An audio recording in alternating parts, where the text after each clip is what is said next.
Assalamualaikum warahmatullahi taala wabarakatuh. Salam sejahtera, salam satu Malaysia. Semoga adik-adik yang berada di rumah dalam keadaan sihat sejahtera. Untuk tajuk kita pada hari ini, kita akan melihat dalam tajuk bab 6 tingkatan 3, iaitu kesan pentadbiran barat terhadap ekonomi dan juga sosial. Okey, so adik-adik, kita akan lihat tajuk ini secara terperinci dan dalam bab ini terdapat 6 subtopik yang harus kita kuasai. Untuk kali ini, video ini hanya akan menerangkan berkaitan dengan 6.1, iaitu pengenalan ekonomi moden oleh kuasa barat di negara kita. Okey, dalam tajuk ini, kita akan menerangkan berkaitan dengan 5 perkara ataupun isi-isi penting berkaitan subtopik ini. So, kita akan pergi detail setiap satu persatu. Tajuk yang kita akan lihat hari ini ialah pengenalan ekonomi moden oleh kuasa barat di negara kita. So, kita akan lihat menyatakan pengenalan ekonomi moden oleh kuasa barat di negara kita.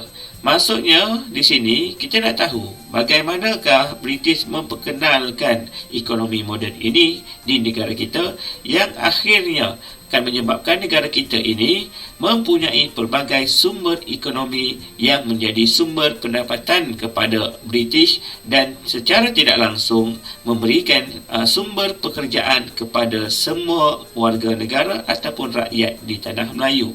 Malah di sinilah juga yang menyebabkan akhirnya masuknya imigran yang menjadikan kita sebagai sebuah negara yang majmuk.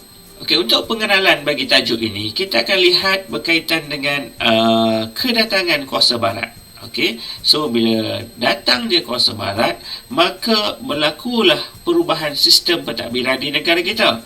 Yang mana kita tahu, contohnya kalau berkaitan ekonomi ini adalah berkaitan dengan pemilikan tanah. Okey, selain itu, British telah memperkenalkan sistem ekonomi yang lebih moden, yang mana dalam sistem ini telah meningkatkan keuntungan dan juga pengumpulan harta. Okey, keuntungan ini biasanya diperolehi melalui beberapa proses seperti proses tukar barang ataupun jual beli serta bayaran-bayaran lain yang telah diperkenalkan oleh British.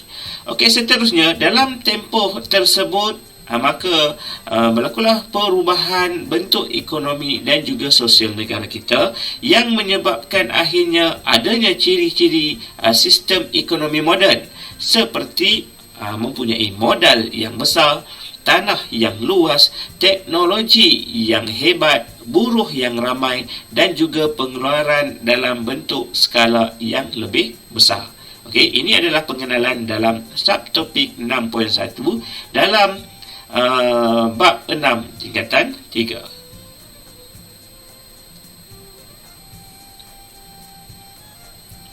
Okey, kita lihat dahulu berkaitan dengan ciri-ciri ekonomi moden. Okey, kalau di sini kalau kita lihat terdapat 5 ciri-ciri ekonomi moden. Yang mana yang pertama adalah modal yang besar. Okey, modal yang besar ini menunjukkan bahawa semua ekonomi moden ini memerlukan nilai wang yang terlalu besar dan menyebabkan biasanya orang Melayu tidak mampu untuk membuka ataupun mengusahakan ekonomi moden ini. Okey, contoh ekonomi moden ini seperti industri perlombongan dan juga perladangan yang mana tujuannya adalah untuk dieksport ke luar negara. Okey, itu yang pertama. Yang kedua pula adalah penggunaan tanah. Okey, tanah yang digunakan memerlukan tanah yang luas dan juga mereka akan menanam dalam bentuk tanaman ladang secara besar-besaran. Okey, so dalam berkaitan dengan tanah ini, maka nanti kita akan lihat pemilikan tanah akan ditukar dan menyebabkan munculnya ladang-ladang dan dibawanya imigran untuk masuk bekerja di ladang-ladang tersebut. Yang ketiga adalah pengeluaran dalam skala yang besar. Okey, yang mana tujuannya adalah untuk berorientasikan ekspor kerana untuk memenuhi permintaan daripada pasaran antarabangsa yang tinggi. So kalau kita lihat di sini, ladang-ladang ataupun ekonomi moden ini memerlukan suatu modal yang besar, tanah yang luas untuk memastikan pengeluaran secara besar-besaran dapat dilakukan bagi mengurangkan kos dan juga memaksimumkan keuntungan. Okey.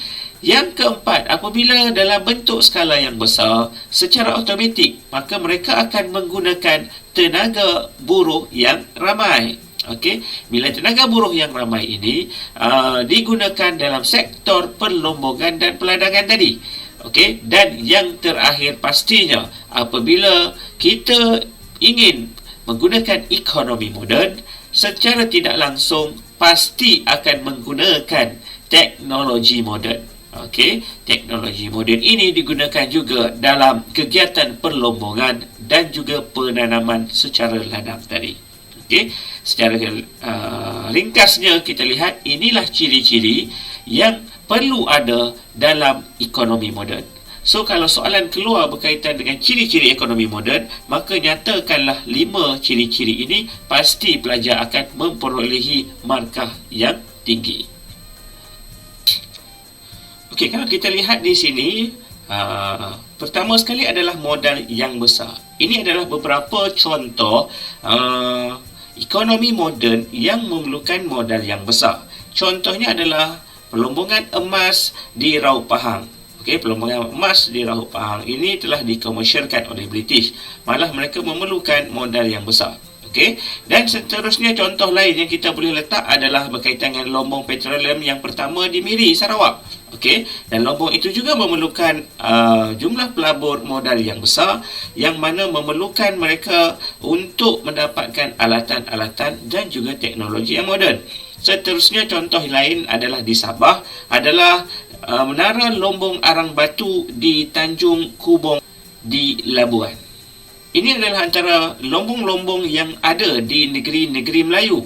Okey, contohnya kalau kita lihat perlombongan komersial yang pertama tadi adalah berkaitan dengan emas di Raub Pahang, arang batu di Batu Arang Selangor, biji timah yang berada di negeri Perak dan juga di negeri Selangor, iaitu di daerah Lukut, Sungai Ujong, di Negeri Sembilan dan juga di kawasan daerah Kelang. Malah kalau kita lihat, British juga pernah membuka lombong bawah tanah yang terpanjang di dunia, yang mana diusahakan di Sungai Lembing Pahang. Seterusnya, terdapat juga kawasan lombong biji timah baru dibuka di kawasan Ampang, Kuala Lumpur dan juga di Lembah Kinta di negeri Perak. Okey. Seterusnya yang keempat adalah permintaan biji timah yang tinggi di pasaran dunia, menyebabkan British telah mengubah satu enactment dan undang-undang bagi menguasai industri biji timah di tanah Melayu. Dan syarikat perlombongan yang masyhur ataupun yang berada di tanah Melayu ketika itu ada 2, iaitu contohnya syarikat Malayan Tin Dragging dan juga Gopeng Consolidate. So, 2 syarikat inilah yang telah mengusahakan perusahaan perlombongan di negeri-negeri di tanah Melayu. Kalau di Sarawak pula, kalau kita lihat yang pertama 1820-an, okey, British telah melombong emas yang diusahakan oleh orang Cina di Bau, yang kemudiannya telah diusahakan oleh sebuah syarikat dikenali sebagai syarikat Borneo Berhad. Kemudian Charles Brooke telah memberikan hak monopoli melombong antimoni kepada syarikat Borneo Berhad yang ketika itu diusahakan di kawasan Bau dan juga di Kuching. Yang ketiga, adanya perlombongan arang batu yang disadung oleh syarikat Borneo Berhad. Yang keempat, dekat Sarawak juga adanya perlombongan seperti The Anglo-Saxon Petroleum Company yang telah melabur dalam perlombongan Petronas di juga Sarawak. Dan yang terakhir di Sarawak pada tahun 1910, petroleum telah dijumpai di Miri dan kilang menapis minyak telah didirikan di kawasan Lutong Miri. So, ini adalah kawasan perlombongan di negeri Sarawak. Kemudian perlombongan di negeri Sabah pula. Yang pertama, kegiatan melombong emas telah dijalankan di Sungai Segama oleh orang Cina. Okey, yang kedua pula adalah syarikat Borneo Utara British telah masuk pemodal Eropah dan telah memperkenalkan teknologi baru dalam berlumbung emas di negeri Sabah tadi. Yang seterusnya, yang ketiga, arang batu telah dilombong di Selim Popon, Sandakan dan juga di Labuan. Okey, so ini yang ketiga. Dan yang keempat, di Sabah ini adanya pelombongan yang diusahakan oleh syarikat Kowi dan juga Habercar. Sekarang kita lihat pula pertanian komersial di negeri-negeri Melayu. Okey, ini antara pertanian komersial. So ada 8 pertanian komersial. So kalau kita nak ambil sahaja contoh-contoh ataupun perkara yang mudah untuk kita ingat. Contoh yang pertama adalah lada hitam, buah pala dan cengkeh yang ditanam di Pulau Pinang dan juga di Singapura. Okey, yang kedua adanya di negeri-negeri Selat tanaman modal dalam penanaman tebu, iaitu di seberang Perai dan juga di negeri Perak. Yang ketiga, seberang Perai pula telah menjadi pusat pengeluaran gula utama negara pada tahun 1830-an. Yang keempat, pemodal telah membuka ladang kopi di beberapa negeri seperti di negeri Perak, kemudian di negeri Selangor, negeri Sembilan dan juga di Johor. Okey. Seterusnya, menjelang tahun 1880-an, kopi telah menjadi tanaman ekspor utama negara. Okey. Yang keenam, pada tahun 1917, pemodal Perancis telah menanam kelapa sawit secara komersial di Kuala Selangor, kemudian telah ditanam secara meluas di Johor dan juga di negeri Perak. Okey, dan menjelang 1920-an mula mengeksport kelapa sawit keluar daripada tanah Melayu. Okey, yang ketujuh, ada juga penanaman komersial iaitu seperti tanaman ubi kayu di Melaka, Negeri Sembilan dan juga di Selangor. Dan yang terakhir adalah perusahaan komersial teh diusahakan di Cameron Highland di Pahang, yang mana dikenali sebagai teh Ceylon yang bermutu tinggi, dan syarikat yang terlibat di sini contohnya adalah Sime Darby dan juga Guthrie. Okay, ini antara tanaman-tanaman komersial yang berada di tanah Melayu. Okey.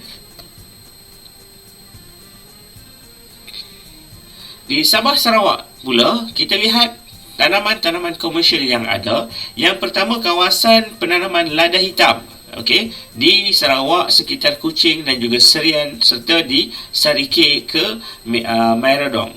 Okey, so ini adalah kawasan penanaman lada hitam. Seterusnya yang kedua adalah sagu. Okey, sagu ini ditanam ataupun diusahakan di kawasan Mukah, Oya dan juga di Bintulu. Okey, dan rumbia ini tidak ditanam tetapi dia hidup secara semula jadi di sekitar Sungai Igan. Okey, so pokok rumbia tersebut akan diproses menjadi sagu.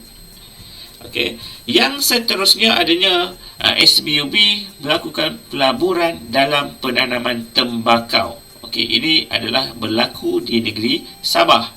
Okey, contohnya tembakau diusahakan di Pulau Bangi, di Teluk Marudu, Sungai Labuk, Sugut, Segama, Kinabatangan, Lahad Datu, Tawau dan juga Sandakan. Okey, ini adalah kawasan-kawasan yang mana berlakunya penanaman tembakau. Dan yang terakhir, tembakau telah dieksport oleh syarikat seperti London Borneo Tobacco Company. Okey, so inilah syarikat yang mengusahakan penanaman tembakau di negeri Sabah. Seterusnya, tanaman komersial yang diperkenalkan. Ini adalah tanaman yang tidak ada di tanah Melayu tetapi dibawa ke tanah Melayu ke negeri Perak pada asalnya, iaitu penanaman getah. Okey, so perusahaan getah ini berkembang pada sekitar awal abad ke-20, yang mana ketika itu telah berlakunya kejatuhan harga kopi dunia. iaitu pada penghujung abad ke-19.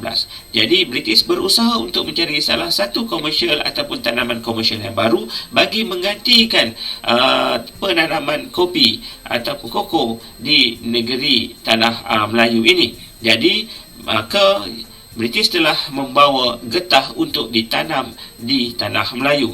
Okay. Kejatuhan harga kopi ini adalah disebabkan oleh serangan penyakit dan juga pengeluaran yang berlebihan telah dilakukan di negara Brazil. Maka apabila lambakan barang berlaku ataupun lambakan kopi berlaku di pasaran, maka menyebabkan harga kopi telah turun. Okay. Yang ketiga adalah disebabkan oleh keadaan ini menyebabkan pengusaha tanaman komersial mula mengusahakan tanaman getah untuk diekspor. Okay. Dan yang keempat, pemodal asing sentiasa mengintai peluang untuk mengeksploitasi kekayaan dan kemakmuran negara kita. Kerana getah ini masih lagi baru ketika itu, jadi mereka berusaha untuk mencuba tanaman komersial yang baru ini. Dan kalau kita lihat, kita haruslah sentiasa gigih untuk berusaha bagi memanfaatkan sumber hasil bumi negara kita bagi kegunaan ataupun meningkatkan ekonomi negara kita, bukan bagi meningkatkan ekonomi British sebenarnya. Okey. Okey, ini adalah penanaman getah di negeri Melayu, Sarawak dan juga Sabah. Kita akan lihat satu persatu. Yang pertama, kita akan lihat pelabur Eropah ataupun antara syarikat-syarikat utama yang mengusahakan tanaman getah ini adalah seperti Guthrie, Samdabi, United Plantation, Harrison and Crossfield, Boston Battery Estate, yang mana mereka inilah telah mempelopori melabur dalam industri getah di tanah Melayu. Okey. Seterusnya, pelabur Eropah telah melabur dalam pembukaan ladang-ladang di negeri Perak, Selangor, Negeri Sembilan dan juga di Johor. Kalau di Sarawak pula, dinasti Brooke tidak menggalakkan pembukaan ladang getah oleh syarikat asing kerana mereka telah melindungi ekonomi bagi dieksploitasi oleh kapitalis barat. Okey, di Sarawak pula, Brooke tidak menggalakkan kemasukan ataupun pembukaan ladang getah oleh syarikat-syarikat asing ini. Tujuannya adalah untuk melindungi ekonomi penduduk tempatan daripada dieksploitasi oleh kapitalis barat ini. Okey, di Sabah pula telah ditanam getah di Kerajaan Sandakan pada tahun 1882 secara percubaan. Okey, kalau di Sarawak ini hanya satu syarikat saja yang dibenarkan untuk mengusahakan tanaman getah ini, iaitu syarikat Borneo Berhad. Okey, dan syarikat ini telah menanam modal dalam peladangan getah di kawasan Dahan, Bidi dan juga Sungai Samarahan. Okey, dan getah mula menjadi tanaman ekspor pada tahun 1910 di negeri Sarawak.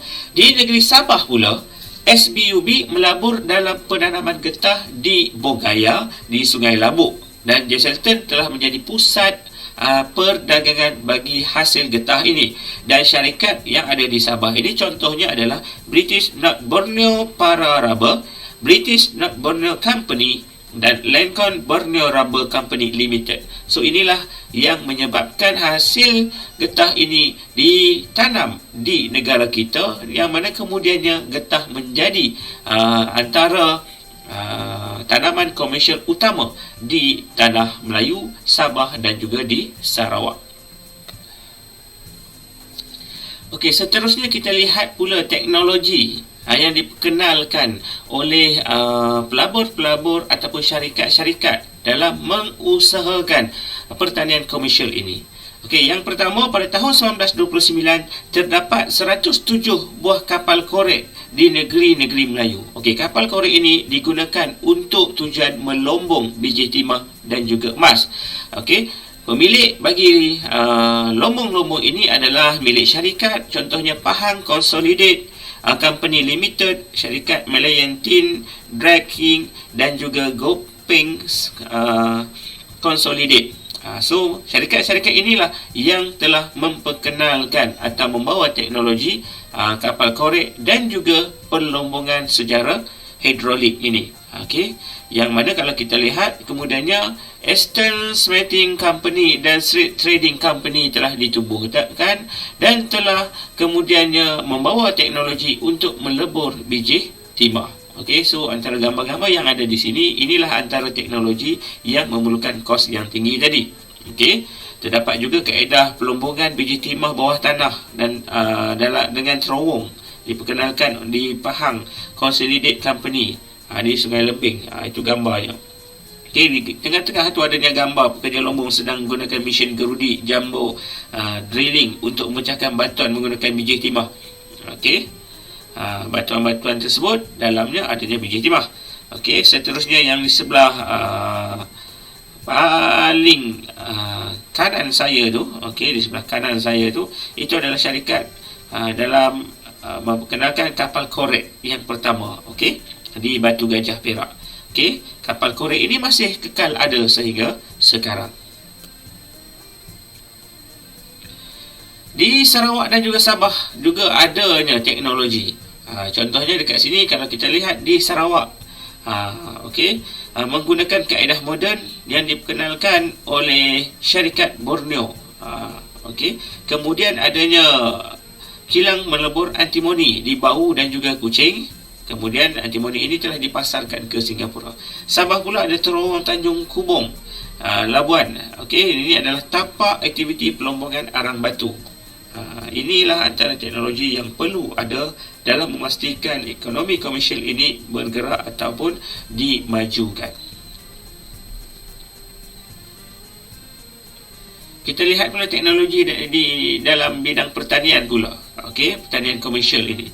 Contohnya H.N. Ridley yang mana merupakan seorang pengarah di Taman Botanical Garden di Singapura. Dia telah memperkenalkan satu sistem torehan getah yang mana boleh mengeluarkan hasil secara lebih konsisten dan juga banyak, yang dikenali sebagai torehan sistem ibidium ataupun sistem torehan tulang ikan hering. Ada setengah buku lama ditulis ikan kering, tapi kita gunakan sekarang adalah tulang ikan hering, yang mana ia akan memanjangkan hayat pokok getah tersebut. Beliau juga memperkenalkan teknik membungkus anak-anak pokok getah dalam arang lembap, dan membolehkan anak pokok ini diangkut ke tempat jauh bagi pembukaan ladang dan pokok-pokok tersebut masih tetap segar. Itu yang digunakan teknologi oleh H.N. Ridley. Teknologi pertanian di Sarawak dan juga Sabah pula. Di Sarawak adanya kilang memproses sagu di Mukah. Yang kedua adalah kilang memproses lada. Kilang memproses lada hitam di Betung, dan juga mereka ini masih mengekalkan pertanian secara tradisional. Di Sarawak pula, di Sabah pula, kilang memproses getah telah diwujudkan pada 1918 dan pekerja asing telah pekerja mengasingkan daun tembakau mengikut mutunya berada di kilang tembakau pada awal abad ke-20. So ini apa yang berlaku. Bila sebut saja memerlukan buruh yang ramai, maka secara tidak langsung jumlah buruh-buruh asing telah bertambah dalam bidang perlombongan dan juga pertanian. So maka perlombongan ini telah menyebabkan masuknya imigran. Yang pertama, pembangunan dan kepesertaan ekonomi telah menyebabkan kemasukan buruh asing bagi mengisi kekosongan pekerjaan di lombong-lombong biji timah. Yang kedua, di Sarawak, orang Cina dibawa masuk ke Sarawak untuk mengusahakan lombong emas dan juga antimoni di Bau. Di Sabah pula, SBUB menggalakkan kemasukan orang Cina di sektor perlombongan dan emas di lombong di Sungai Segama. Maksudnya di SBUB ini menggalakkan orang Cina masuk bagi bekerja di lombong-lombong emas yang berada di Sungai Segama itu. Seterusnya, ini antara dalam bidang pertanian pula. Okey, di negeri-negeri Melayu, British telah membawa masuk orang India yang mereka ini tugasnya bekerja di ladang-ladang. Okey, kalau orang Cina tadi bekerja ataupun dibawa ke lombong-lombong, tapi orang India pula berada di estate dan juga ladang-ladang. Okey, begitu juga kalau dekat Sarawak, kemasukan orang Cina, okey, didorong oleh Charles Brooke. Tujuannya orang Cina Fu Chao telah dibawa masuk ke Sarawak dan bekerja di buruh ladang. Okey, dan orang Jawa juga dibawa masuk ke Sarawak sebagai pekerja di ladang getah. Okey, di Sabah pula, orang Cina dibawa masuk sebagai pekerja ladang tembakau dan SBB telah membentuk lembaga penasihat orang Cina disandarkan pada tahun 1890 dan juga tujuannya adalah untuk memastikan menjaga kebajikan orang Cina. Okay. So kalau kita lihat di Sarawak dan Sabah, mereka tidak membawa buruh daripada India. Sebab itulah di Sabah dan Sarawak tidak ada komuniti India yang ramai ataupun besar. Berikutan mereka yang ada pun hanyalah mereka yang berpindah ke sana ataupun mereka yang bekerja di sana sahaja selepas merdeka. Okey, tapi di tanah Melayu adanya 3 kaum yang utama, iaitu Melayu, iaitu penduduk asal, orang Cina yang asalnya adalah imigran bekerja di lombong-lombong, kemudian orang India ataupun kaum India ini yang dibawa daripada India oleh British untuk bekerja dalam sektor-sektor perladangan. Okey.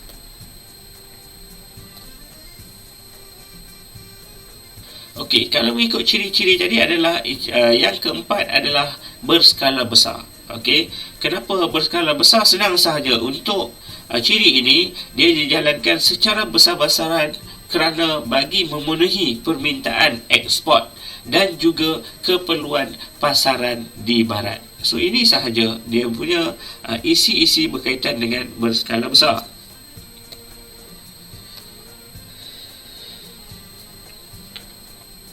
Kita boleh lihat berkaitan dengan perlombongan di negeri Melayu dan juga Sarawak. Ini adalah antara dia punya hasil perbandingan pengeluaran biji timah. Okey, so maksudnya pengeluaran secara besar-besaran itu, inilah buktinya. Okey, ini pula adalah pertanian di negeri-negeri Melayu, Sarawak dan juga Sabah. Berkaitannya, bukti berkaitan dengan pengeluaran secara besar-besaran. Okey. So kita boleh lihat dalam jadual-jadual ini di negeri Melayu, kemudian di Sarawak dan juga di Sabah. Okey.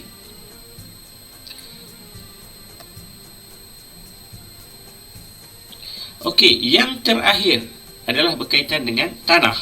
Okey. So dalam pertanian komersial, pastinya penggunaan tanah itu adalah besar ataupun tinggi. Jadi antara syarikat yang telah membuat pelaburan di negara kita ini telah ditunjukkan dalam jadual ini, iaitu syarikat ini telah menggunakan kawasan tanah yang luas bagi memenuhi kehendak pasaran di Eropah tersebut.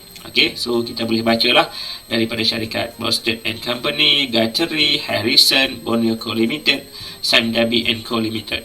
Okey, so inilah syarikat-syarikat yang ada di tanah Melayu. Okey, yang pertama, syarikat-syarikat ini memerlukan aset yang paling utama, iaitu tanah. Okey, tanah ini dimiliki oleh pemodal dan juga pelabur Eropah. Dan biasanya kawasan hutan yang belum diterokai dan terpisah daripada pendapatan itu adalah dijadikan tempat untuk tanaman komersial dijalankan. Dan pelabur Eropah pula berminat dengan tanaman komersial ini kerana ia lebih menguntungkan dan tidak melibatkan sistem pengairan yang mahal seperti padi. Maksudnya kalau tanam sawit tidak perlukan sistem perparitan. So kalau padi memerlukan sistem perparitan ataupun sumber air yang mencukupi. Okey, dalam bab ini kesimpulannya, kalau kita lihat yang pertama, British telah memperkenalkan sistem ekonomi moden di negara kita dan mereka telah mengeksploitasi sumber yang ada seperti pelumbungan dan pertanian. Malah keuntungan yang diperolehi telah dibawa balik ke negara Eropah sahaja. Iktibar yang kita boleh ambil daripada apa yang berlaku ini, sifat gigih dalam usaha sesuatu pekerjaan penting bagi memastikan pulangan lumayan diperolehi. Kalau kita lihat bagaimana orang-orang yang datang, imigran datang ke Tanah Melayu, berusaha di lombong-lombong dan juga di estet-estet, akhirnya mereka ini telah memperolehi keuntungan yang sangat tinggi. Malangnya, keuntungan tersebut bukan milik penduduk tempatan tetapi dibawa balik ke Eropah. Alangkah baiknya kalau apa yang diusahakan tersebut kembali kepada negara kita. Oleh itu, negara kita telah merdeka, jadi pastikan usaha kita pastinya adalah untuk membangunkan tanah air kita. Tidak kira Melayu, Cina, India, kita adalah satu Malaysia yang berbilang bangsa. Maka jangan pertikai apa yang dahulu berlaku, tetapi kita harus berusaha untuk memastikan apa yang kita lakukan sekarang adalah untuk membangunkan anak-anak bangsa kita pada masa depan. So itu sahaja daripada saya untuk hari ini. Sekian. Assalamualaikum warahmatullahi wabarakatuh. Selamat bercuti. Semoga sihat selalu.